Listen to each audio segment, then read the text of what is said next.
नमस्कार, मैं संतोष गायकवाड़ जागर मराठी पे स्वागत करता हूँ आपका। आज नवरात्रि चालू है तो नवदुर्गा विशेष मुलाकात में हमारे साथ विशेष अतिथि है डॉक्टर इंदु अम्बुलकर। मैडम स्वागत है आपका। मैडम लास्ट 20 साल से कर्करोग सी इज सीनियर मेडिकल ऑन्कोलॉजिस्ट इन मुंबई और आज हम महिलाओं के कैंसर के बारे में जानना चाहते हैं। मैडम हमारा जो चैनल है इस पे मैं पहली बार आपका स्वागत करता हूँ। तो धन्यवाद। आज नवरात्रि भी है, नवदुर्गा भी है, तो हमें जानना चाहते हैं कि आपने मेडिकल ऑन्कोलॉजी ये क्षेत्र क्यों चुना? सबसे पहले संतोष जी धन्यवाद ने ये विषय चुना और नवरात्र के अवसर पर मैं सबको शुभकामनाएं भी देती हूँ। मुझे ये बताना है कि मेडिकल ऑन्कोलॉजी जो है वो काफ़ी रिसर्च फील्ड है और जैसे आपको पता ही है कि आजकल कैंसर में बहुत सारे रिसर्च हो रहे हैं और काफ़ी सारे जो एडवांस स्टेज के कैंसर्स हैं वो हम उसको क्योर कर पा रहे हैं। तो ये काफ़ी एक्साइटिंग फील्ड है। मैडम मैं जानना चाहता हूँ हमारे जो प्रेक्षक है कि कैंसर होता क्या है? तो कैंसर जो है एक तरह का ट्यूमर होता है और बहुत सारे जो चेंजेस एबनॉर्मल जेनेटिक चेंजेस होते हैं किसी भी नॉर्मल सेल के अंदर, तो जो एबनॉर्मल जेनेटिक चेंजेस होते हैं वो एक ट्यूमर का फॉर्म बना लेते हैं। तो जो abnormal form of cells is called cancer. और ये जो कैंसर होते हैं ये दो प्रकार के होते हैं। एक होता है सॉलिड ट्यूमर और दूसरा होता है लिक्विड ट्यूमर। तो यूजुअली जो हम ट्यूमर या कैंसर वर्ड यूज़ करते हैं वो हम सॉलिड ट्यूमर के लिए यूज़ करते हैं। जैसे शरीर के किसी भाग में गांठ हो जाना या शरीर के अंदर गांठ हो जाना तो उसको हम लोग सॉलिड ट्यूमर के फॉर्म में कैंसर वर्ड यूज़ करते हैं। दूसरे होते हैं लिक्विड ट्यूमर, जिसको हम जनरल टर्मिनोलॉजी में हेमेटोलिम्फोइड मैलिग्नेंसी भी कहते हैं, जिसमें कि आते हैं ब्लड कैंसर्स या फिर लिम्फोमा एंड ल्यूकीमियास। तो ब्रॉडली दो तरह के कैंसर होते हैं। मैडम आज के भारत में जो 2024 आज चल रहा है तो ब्रेस्ट कैंसर की स्थिति क्या है? ब्रेस्ट कैंसर जो है वो अनफॉर्चुनेटली काफ़ी ज़्यादा इंक्रीज हो रहा है और भारत में भी ये देखा गया है कि एक डिकेड पहले यानी कि करीब 10 साल पहले जो है सर्वाइकल कैंसर भारत में नंबर 1 हुआ करता था, लेकिन पिछले एक डिकेड में देखा गया है कि ब्रेस्ट कैंसर अब नंबर 1 हो चुका है और नंबर 2 पर अब सर्वाइकल कैंसर आ चुका है। तो ये काफ़ी सीरियस इशू है और ये एक आपके माध्यम से मैं बोलना चाहूँगी कि ब्रेस्ट कैंसर जो है कि कॉमन बीमारी हो चुकी है, इसलिए हमारी महिलाओं को और पूरी सोसाइटी को इसके बारे में जानना बहुत ज़रूरी है। Doctor Indu madam breast cancer के लक्षण क्या होते हैं? ब्रेस्ट कैंसर के लक्षण जो होते हैं वो सबसे इम्पोर्टेंट है कि ब्रेस्ट में गांठ होना या फिर एक लंप होना। तो कोई भी लंप ज़रूरी नहीं है कि कैंसर हो। कुछ कुछ गांठें होती हैं जो कई सालों तक रहती हैं और खासकर यंग फीमेल्स में, तो इसको हम लोग बिनाइन लंप या फाइब्रोएडिनोमा भी कहते हैं। लेकिन कोई गांठ जो कि कुछ हफ्ते में या कुछ महीनों में आई है, रिसेंटली डेवलप्ड हुई है, तो ये कैंसर का लक्षण हो सकता है। और एक इम्पॉर्टेंट बात ये बताना ज़रूरी है कि आजकल जो ब्रेस्ट कैंसर है वो काफ़ी यंग फीमेल्स में भी देखा गया है। तो कुछ एक डिकेड पहले ये बोला जाता था कि ये आफ्टर मेनोपॉज ही होता है, लेकिन ये देखा गया है कि आजकल लेट 40s में या लेट 30s में भी ये कैंसर देखा गया है। तो स्तन में कोई भी गांठ होना, फिर स्तन का अंदर जो निपल का अंदर धंसना, निपल से कोई डिस्चार्ज होना या फिर आर्म पिट या फिर बगल में गांठ होना, ये जो है ब्रेस्ट कैंसर के सिम्टम हो सकते हैं। इसको कैंसर को डिटेक्ट कैसे किया जाता है? तो ब्रेस्ट कैंसर को डिटेक्ट करने के लिए सबसे इम्पॉर्टेंट है मैमोग्राफी करना। मैमोग्राफी में अगर एक सस्पेक्टेड लंप होता है तो फिर उसको हम लोग फर्दर टेस्ट करते हैं, जिसको हम लोग बायोप्सी कहते हैं। बायोप्सी में अगर कंफर्म हो जाता है तो फिर हम इसके बाद फर्दर टेस्ट करते हैं ये देखने के लिए कहीं ये स्प्रेड तो नहीं हुआ है या कौन से स्टेज में है। फिर उसके लिए और टेस्ट होते हैं जिसको हम कहते हैं सोनोग्राफी, एब्डोमेन पेल्विस, फिर चेस्ट एक्सरे, फिर बोन स्कैन, या फिर एक आजकल नया टेस्ट है जिसको हम कहते हैं पेट स्कैन। तो पेट स्कैन जो है वो पूरी बॉडी का स्कैन होता है जिसमें इजीली हमको ये पता चल सकता है कि जो ब्रेस्ट का कैंसर है किसी और भाग में तो नहीं फैला है और इसको हम इजीली जो है वो कैंसर का स्टेज पता कर सकते हैं। मैडम ये ब्रेस्ट कैंसर डिटेक्ट होने के बाद इसका ट्रीटमेंट कैसे रहता है? ये काफी अच्छा क्वेश्चन है और इसमें जैसे मैंने शुरू में भी कहा था कि ब्रेस्ट कैंसर में बहुत सारे एडवांसेस हो चुके हैं आजकल।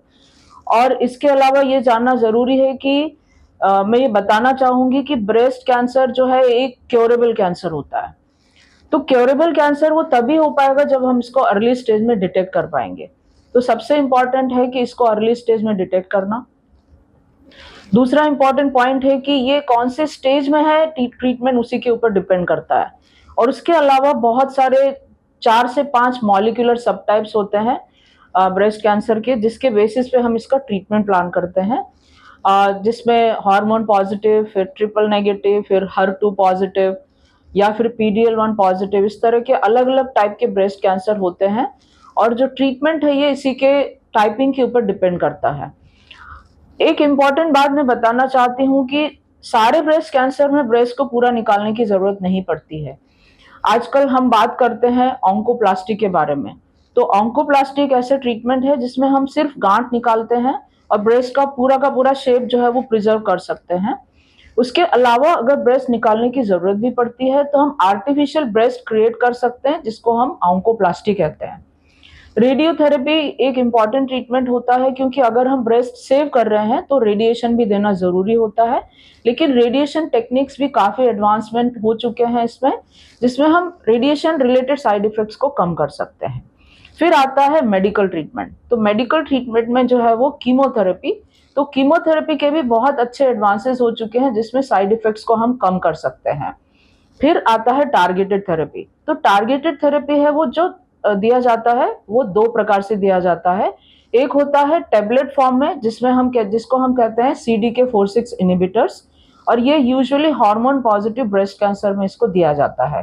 दूसरा होता है HER2 टारगेटेड थेरेपी। तो HER2 टारगेटेड थेरेपी जो है उसमें भी बहुत सारे नए-नए मेडिसिन्स आ चुके हैं, जिसमें हम यूज़ करते हैं ट्रास्टुज़ुमैब, परटुज़ुमैब या TDM1। Hormone positive breast cancer जो एडवांस स्टेज में होता है उसमें हम आजकल CDK4/6 इन्हिबिटर्स हार्मोन थेरेपी के साथ यूज करते हैं, जिसको हम कहते हैं कि पाल्बोसाइक्लिब, राइबोसाइक्लिब या अबीमासाइक्लिब। तो इस तरह के जो नए नए मेडिसिन हैं उससे काफी हद तक हम एडवांस स्टेज के कैंसर को भी क्योर कर सकते हैं। इम्पॉर्टेंट है कि इस कैंसर को जल्दी अर्ली स्टेज में डिटेक्ट किया जाए ताकि ज़्यादा से ज़्यादा महिलाओं में हम इस कैंसर को क्योर कर सकें।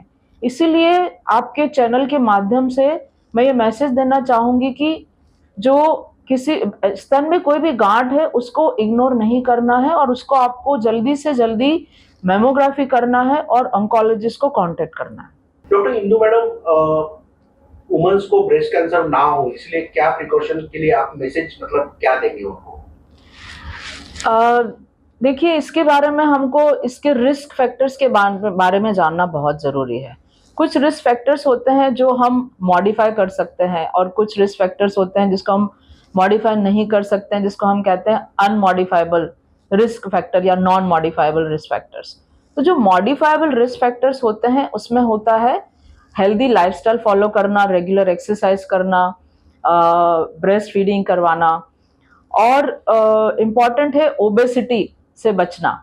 क्योंकि ये देखा गया है कि ओबेसिटी से इसका जो है ईस्ट्रोजन लेवल बॉडी में ज़्यादा होने की वजह से ब्रेस्ट कैंसर का खतरा ज़्यादा होता है। और आजकल जो है वो फास्ट फूड का ज़माना है और उसकी वजह से भी जो है ओबेसिटी के चांसेस बढ़ते हैं। तो कोशिश ये होनी चाहिए कि हेल्दी लाइफस्टाइल फॉलो करें। नॉन मॉडिफाइबल रिस्क फैक्टर्स होते हैं वो यूजुअली हम अवॉइड नहीं कर सकते हैं। कई बार हेरिडिटरी होते हैं इस तरह के कैंसर, यानी कि फैमिली में भी रन करते हैं, तो ये हम अवॉइड नहीं कर पाएंगे। और दूसरा होता है नॉन मॉडिफाइबल रिस्क फैक्टर्स में एबनॉर्मल जीन होना, जिसमें हम BRCA1 BRCA2 एक जीन होता है जो कि फैमिलीज में होता है, पर्टिकुलरली फर्स्ट डिग्री रिलेटिव्स में। तो अगर ये BRCA जीन किसी फीमेल में देखा जाता है तो उसमें ब्रेस्ट कैंसर के चांसेस बहुत ज़्यादा होते हैं।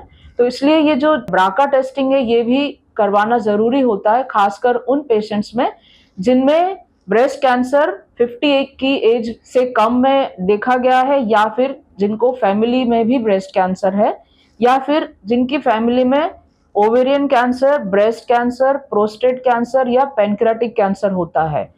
अगर BRCA टेस्टिंग पॉजिटिव आती है तो ये बहुत इम्पॉर्टेंट हो जाता है कि हम उन फैमिली मेंबर्स को भी ये टेस्ट की एडवाइस दें, और उसके साथ साथ इसके बेसिस पे कुछ ट्रीटमेंट भी अवेलेबल है, जिसको हम अगेन टारगेटेड थेरेपी कहते हैं, या फिर हम जिसको कहते हैं PARP inhibitors.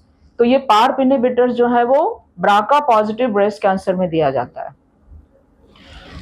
Early detection, we can cure the breast cancer. तो रेगुलर स्क्रीनिंग के लिए जाना है। रेगुलर स्क्रीनिंग जो है वो मेमोग्राफी के रूप में की जाती है, जो कि 35 की एज के बाद आपको शुरू करना है। ब्रेस्ट सेल्फ एग्जामिनेशन जो स्त्रियां खुद ही कर सकती हैं, जो महीने में एक बार करना होता है।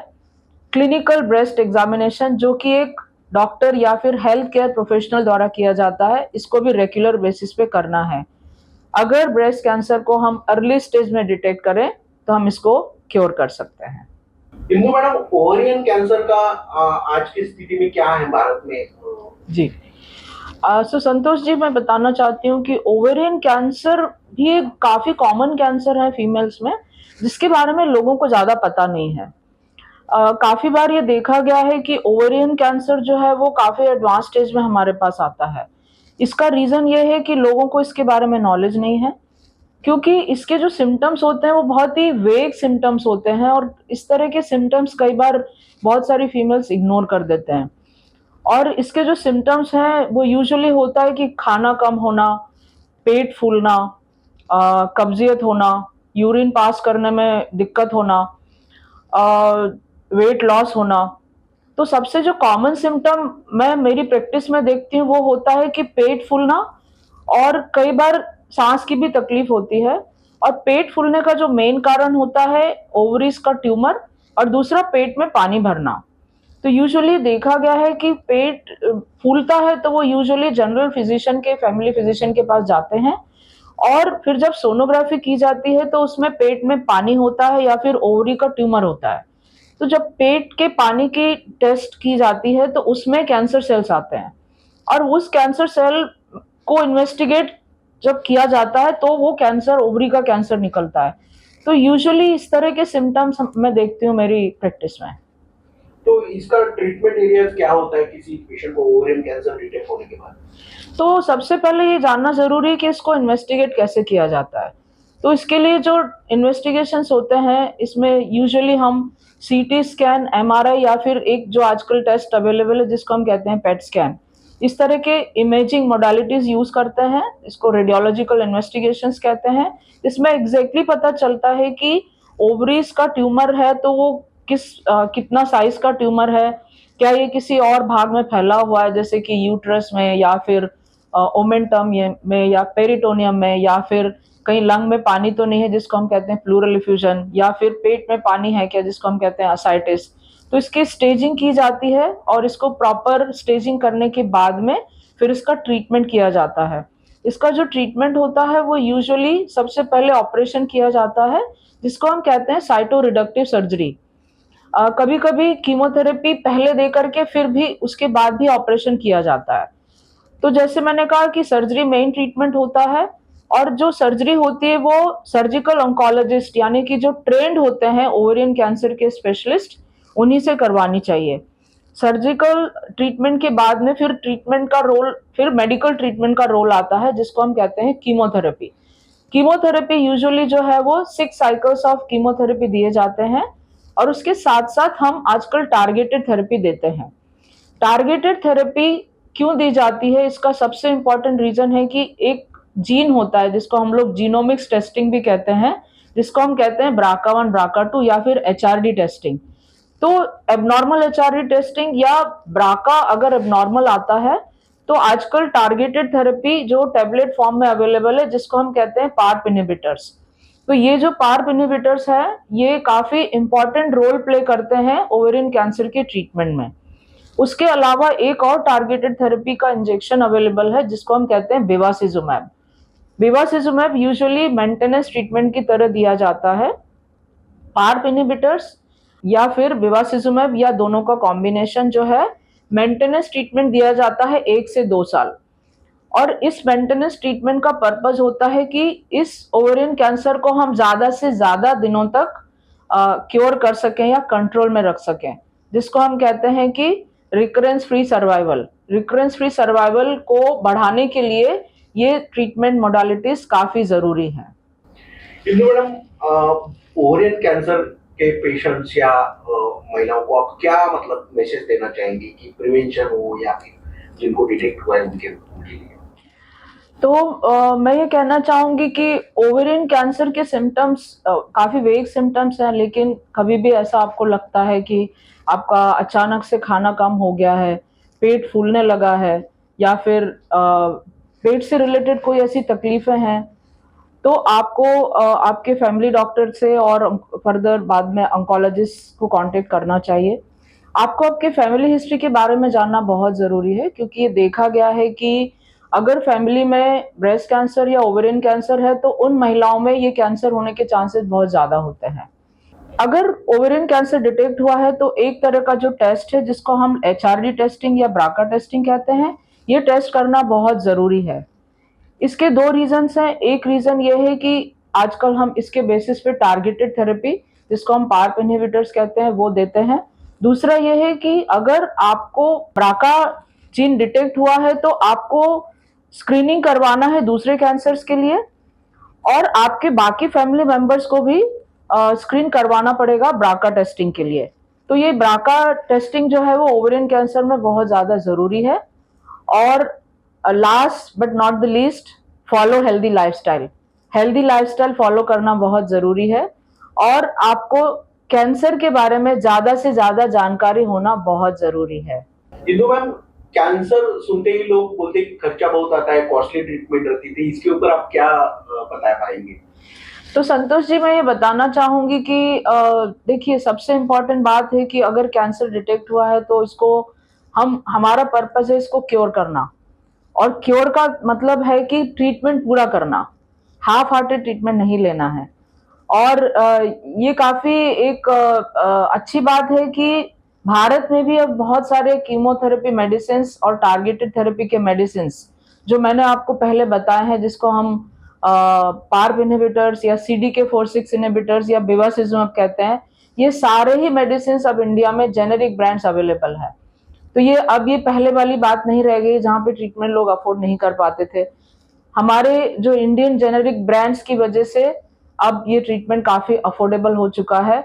और मैं ये बोलना चाहूंगी कि आप जब कैंसर डिटेक्ट होता है तो आपको जो आपके ऑन्कोलॉजिस्ट बोलते हैं उस तरह से आपको वो ट्रीटमेंट पूरा करना चाहिए। ये थे डॉक्टर इंदु अम्बुलकर। इन्होंने नवरात्रि नवदुर्गा के अवसर पे जागर मराठी चैनल पे अपना कैंसर अवेयरनेस के बारे में, ब्रेस्ट कैंसर और ओवरियन कैंसर के बारे में जानकारी दी।